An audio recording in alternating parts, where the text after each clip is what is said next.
قرآن مجید محمد الرسول اللہ کا اصل معجزہ، بلکہ اس سے آگے بڑھ کر ایک لفظ استعمال کروں گا، واحد معجزہ۔ آپ شاید حیران ہو کہ اور بھی تو معجزات بیان ہوتے ہیں حضور کے، لیکن میری بات سمجھیے، غور کیجیے۔ ان واقعات سے مجھے انکار نہیں ہے، لیکن جو بات میں کہنا چاہتا ہوں اس کو اچھی طرح سمجھیے۔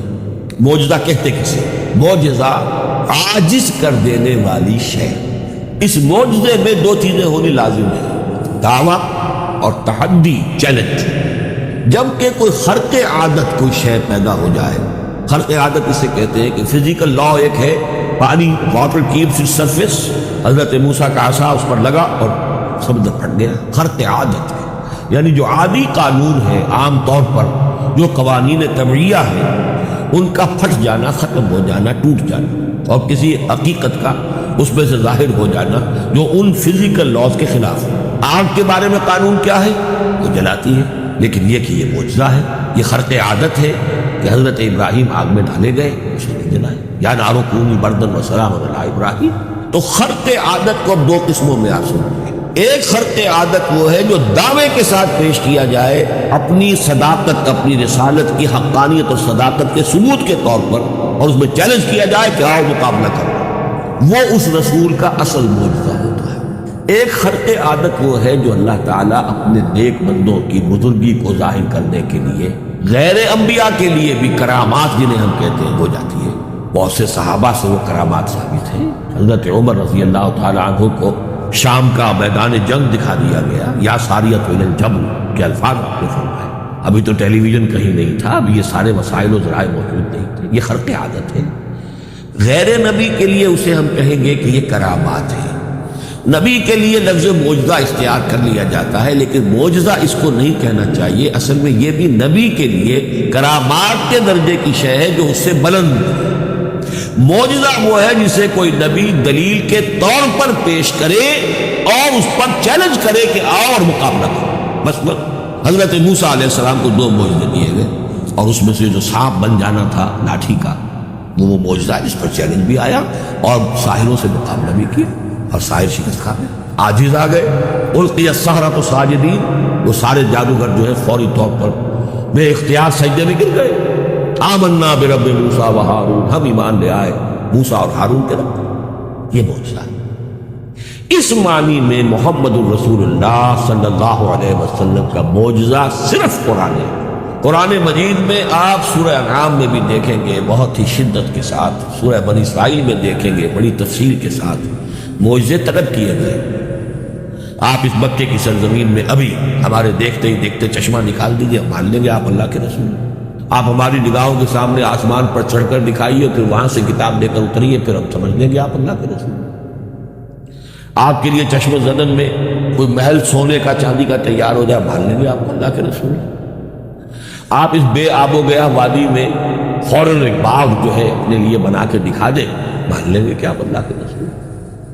ایسے تمام مطالبات پر اللہ تعالیٰ کی طرف سے کوڑا جواب ملا، اللہ اس قسم کی کوئی شے نہیں ہے۔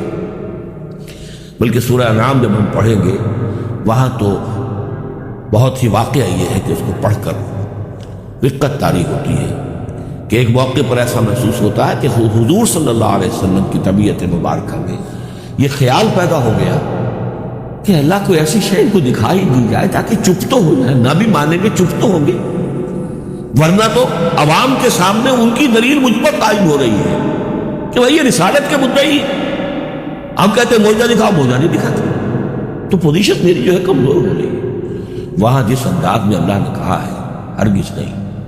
اے نبی، اگر آپ کے اختیار میں ہے تو کہیں آسمان پر سیڑھی لگا لیجئے، یا زمین میں سرنگ لگا کے کوئی معجزہ لا سکتے ہو تو لے آئیے، ہم نہیں دکھائیں۔ یہ قطاری ہوتی ہے۔ تو حضور کا معجزہ اس معنی میں صرف ایک ہے، وہ قرآن۔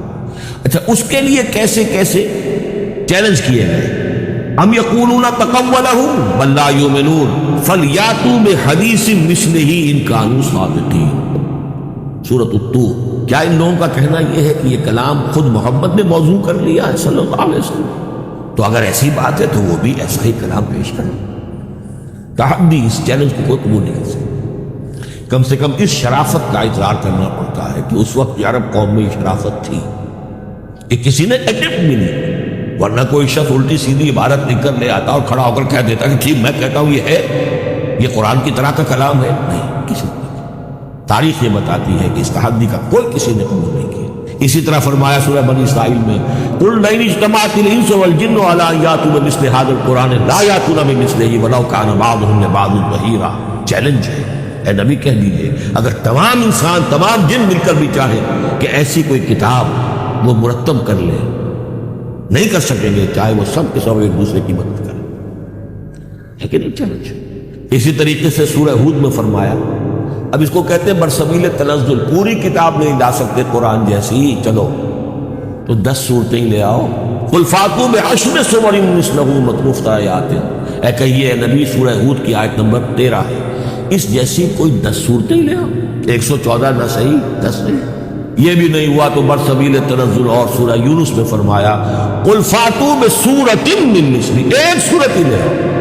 اور اسی کو سورہ بقرہ کے 3 رکوع میں دہرایا گیا، وَإِن كُنتُمْ فِي رَيْبٍ مِّمَّا نَزَّلْنَا عَلَىٰ عَبْدِنَا فَأْتُوا بِسُورَةٍ مِّن مِّثْلِهِ وَادْعُوا شُهَدَاءَكُم مِّن دُونِ اللَّهِ إِن كُنتُمْ صَادِقِينَ. لیکن نوٹ کر لیجئے کہ کسی نے یہ جرت نہیں کی، نہ قرآن کے اس دعوے کو چیلنج کیا، نہ کسی نے مقابلے کی کوشش کی، نہ کوئی اپنی کوئی تصنیف و تالیف یا اپنا کوئی کمپوزیشن لا کر اور یہ دعویٰ کر کے کھڑا ہوا کہ جمع کر لیجئے، منصف بلا لیجئے، کوئی کمیشن بٹھا لیجئے، میرا یہ کلام بھی بالکل ہم وطن ہے اس کلام کی.